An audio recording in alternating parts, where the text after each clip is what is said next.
Bienvenue, merci d'être avec nous pour ce nouveau numéro de Reporter, le magazine de grands reportages de la rédaction de France 24. Direction l'Éthiopie aujourd'hui. Dans le nord du pays a commencé la construction d'un gigantesque barrage sur le Nil Bleu, très exactement. Lorsqu'il sera terminé, ce barrage pourra produire 6000 mégawatts. Ce sera l'ouvrage hydroélectrique le plus important d'Afrique.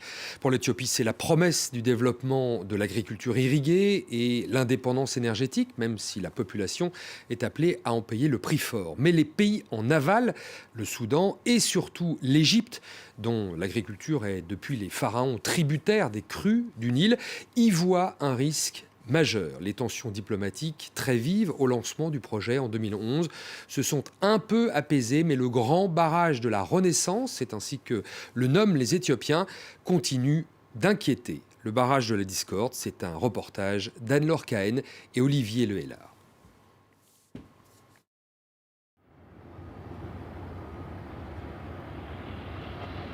Une tranchée gigantesque dans la vallée du Nil.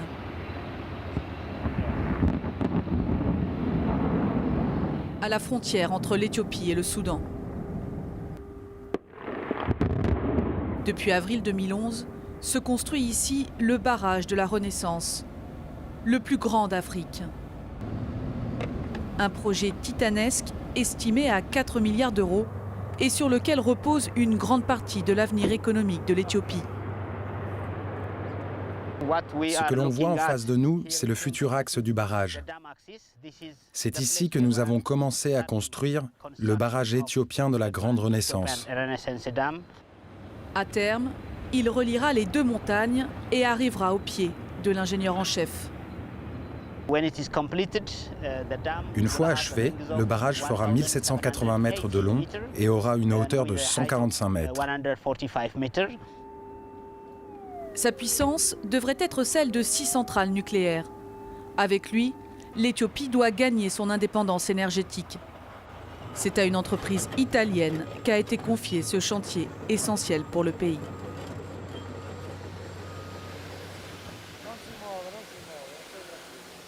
Bonjour. Bonjour.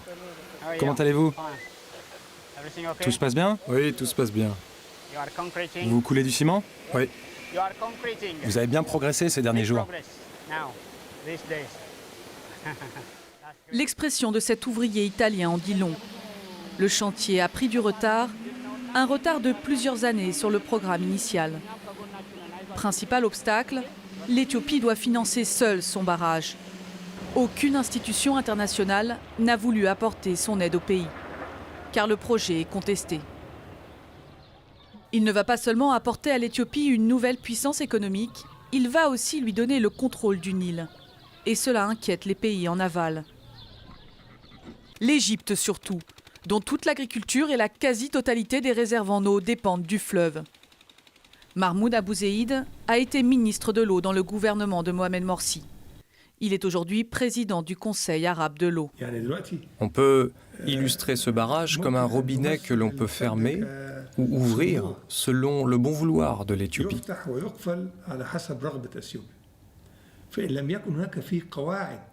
Cela leur donne un dangereux pouvoir. Cela va toucher la sécurité de l'eau en Égypte. La partie du Nil éthiopienne s'appelle le Nil bleu. À Khartoum, au Soudan, le bras éthiopien rejoint le Nil blanc en provenance du lac Victoria.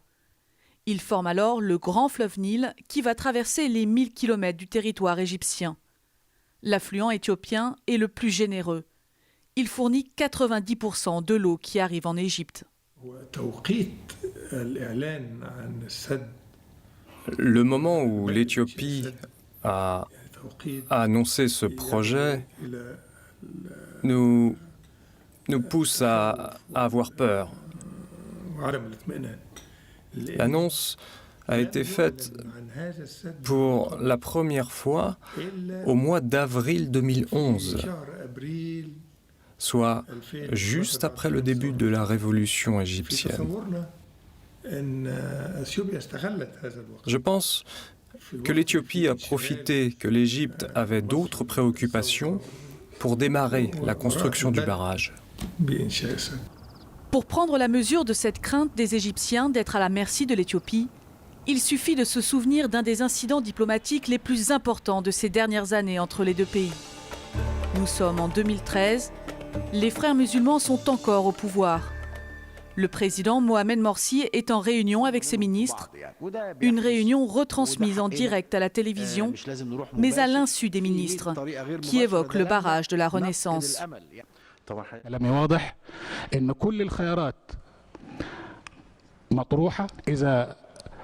لم تصلح الدبلوماسية ولم هؤلاء بالدبلوماسية سنلجأ للقانون الدولي والتحكيم إذا لم يفعل ذلك سنلجأ إلى كل الخيارات التي يمكن أن يتصورها أحد للحفاظ على أمننا المائي لأن الأمن المائي يساوي بالنسبة لنا زي ما أقول موضوع حياة أو موت. إذا فشلت كل هذه المحاولات فلا خيار أن احنا ممكن نستخدم آخر الأوراق عن طريق الاستعانة بالمخابرات لهدم أي سد يقام إذا كان فيه هذه الخطورة المحققة على مصر لأن بعض الخبراء قالوا إن بناء هذا السد يعتبر حالة إعلان حرب على مصر. La réunion est soudainement interrompue par le président. لو بيقول لي اجتماع مذاع على الهواء فانا ما عنديش خطه سريه ولا حاجه انا ما عنديش خطه سريه. Rire gêné. Depuis, l'Égypte a présenté ses excuses et changé de gouvernement. L'Éthiopie, elle, a promis de ne pas abuser de ce futur pouvoir. Je ne pense pas qu'on en arrivera à un conflit à cause de cette eau. Nous avons toujours appelé à la discussion plutôt qu'à la guerre. La guerre n'est pas une option. Nous sommes pour le dialogue. L'Éthiopie respecte 4 principes. Le premier est celui du partenariat gagnant-gagnant. Le deuxième est l'utilisation équitable et raisonnable des ressources. Le troisième est de ne pas causer de dommages aux pays en aval. Le dernier est la coopération. Nous croyons en la coopération. Mais l'avènement de ce barrage risque de prendre du temps. Le pays doit en effet s'en remettre à sa seule population pour financer le chantier. Et malgré une croissance économique exceptionnelle autour de 10% depuis une décennie, plus d'un quart des Éthiopiens vivent toujours sous le seuil de pauvreté. Ce jour-là, à Sadja, à plus de 1000 km du barrage, une fête est organisée. Le village entier se rassemble pour féliciter ses fonctionnaires. Ils ont été vivement encouragés à accepter qu'une partie de leur salaire soit prélevée pour financer le chantier. Aujourd'hui, on leur remet leur obligation d'État, preuve de leur générosité. Ce sont des obligations pour le barrage de la Grande Renaissance. Il y en a de 50 birres, 400 birres ou 2000 birres. Le montant varie selon les moyens des donateurs. Certains fonctionnaires ont donné 3000, voire 4000 birres. Jusqu'à 4000 birres, soit près de 200 €. C'est plus de 4 fois le salaire moyen en Éthiopie. Ces rassemblements ont pour but d'encourager tous les villageois à suivre l'exemple et à donner eux aussi pour le barrage. Si de nombreux citoyens sont prêts à un tel sacrifice, c'est que dans ce pays, marqué par 30 ans de communisme, la pression de la société est énorme.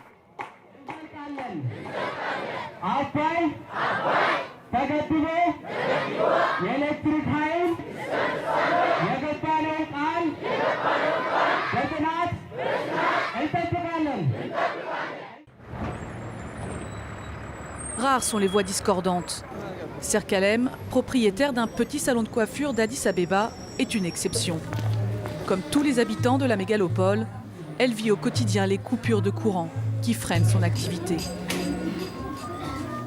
Qu'est-ce qui se passe? Il n'y a plus de courant? Oui, tu as vu? C'est comme ça. Je vais allumer du charbon pour le plat. On était en train de préparer des macaronis pour le déjeuner, mais s'il n'y a plus de courant... Vous voyez, la nourriture n'est même pas cuite. La promesse d'une électricité abondante et la fin des coupures devraient la réjouir. Mais elle ne supporte pas la pression de l'État pour lui soutirer l'argent qui manque au barrage. Moi, personnellement, je n'arrive même pas à épargner. Pour construire ce barrage, ils veulent prendre notre argent. Moi, Je préférais épargner pour ma famille. Notre génération, a priori, ne profitera pas de ce barrage. Il sera peut-être utile à la génération suivante, mais à nous, il ne servira pas à grand-chose. Je peux avoir du charbon ? Si l'État me demande d'acheter une obligation de 1500 birr, dites-moi, d'où je sors cet argent ? C'est très dur, la vie est vraiment difficile. J'aurais préféré qu'il ne commence pas ce projet. Leur mécontentement, peu d'Éthiopiens osent l'exprimer comme Serkalem. Le régime ne tolère pas la contestation. En témoigne le nombre d'opposants disparus ou emprisonnés de façon arbitraire. Le barrage de la Renaissance et son coût exorbitant font partie de ces sujets tabous. La course au temps et à l'argent n'est pas le seul obstacle sur le chemin du barrage. En amont du chantier, sur plus de 200 km, toute une zone va disparaître sous les eaux. Elle est aujourd'hui habitée par des milliers de personnes qu'il va falloir déplacer. Chessega fait partie de ces villages en sursis. Ses habitants sont des Goumouz, une minorité vivant loin du pouvoir central.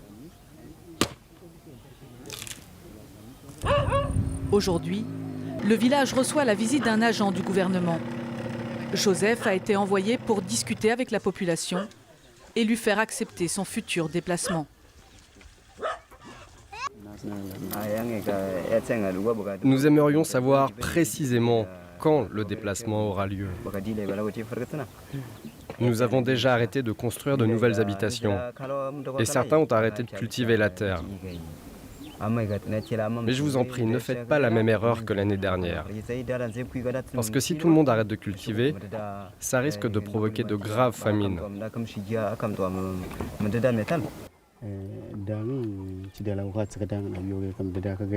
Quand le barrage sera terminé, vous devrez quitter cet endroit pour aller ailleurs. Parce que l'eau va recouvrir toute cette zone. Quand on a discuté la dernière fois, je vous ai proposé 2 places où vous installer. Le premier endroit s'appelle Badédé. Cette option que vous nous proposez semble bonne. De toute façon, je crois que nous n'avons pas le choix. Comment est-ce que je pourrais être heureuse ? L'endroit où ils vont nous déplacer, il n'y a pas de cours d'eau. C'est mieux de rester ici, à côté du Nil. Pour assurer ces villageois, Joseph leur promet une petite compensation financière. Elle sera calculée sur la base des 5 dernières années de récolte, mais surtout pour les convaincre d'abandonner leurs terres et leurs traditions. Il leur fait une promesse bien plus alléchante à ses yeux. Les gens se posent beaucoup de questions, notamment sur l'accès à l'eau potable, à l'électricité, au téléphone. Oui, ils se posent beaucoup de questions. Là-bas, je leur dis qu'ils vont bénéficier de tout le confort moderne.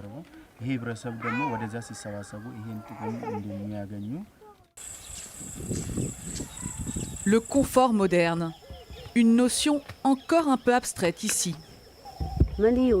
Qu'est-ce que c'est, l'électricité ? C'est la lumière. Hein ? C'est la lumière. Comment ça, la lumière ? Avec l'électricité, tu peux faire beaucoup de choses. Hein ?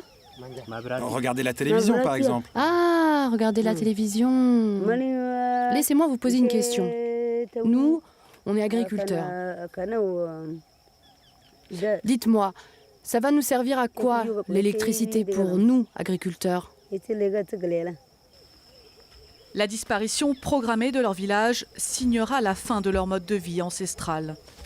Pour ces populations, le barrage de la Renaissance est la fin de tout un monde.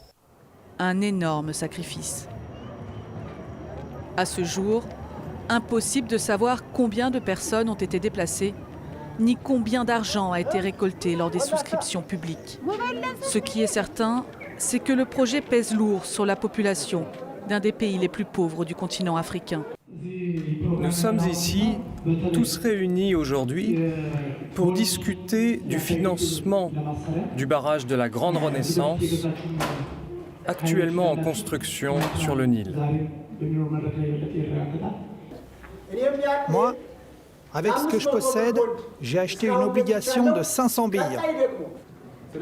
Moi aussi j'en ai acheté. J'ai même les obligations dans la main. Jusqu'à la fin de la construction de ce barrage, il ne faut pas hésiter à participer à son financement.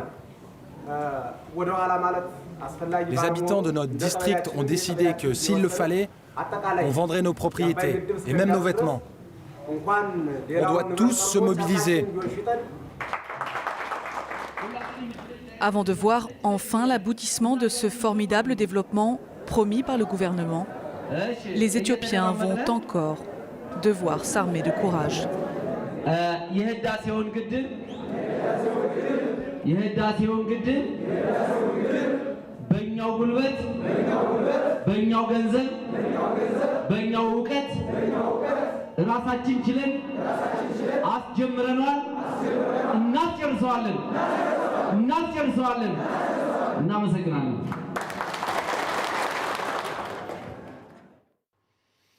Voilà pour ce barrage de la Renaissance dont la première pierre a été posée en 2011 et que les Éthiopiens entendent bien terminer normalement dans 2 ans. À noter que les pourparlers diplomatiques se poursuivent pour évoquer l'impact de l'ouvrage sur les pays en aval. Le ministre égyptien de l'Irrigation et de l'Eau était à Khartoum ces derniers jours pour rencontrer ses homologues soudanais et éthiopiens. C'est la fin de cette émission. Merci de l'avoir suivi. On se retrouve la semaine prochaine pour un nouveau numéro de Reporter sur France 24.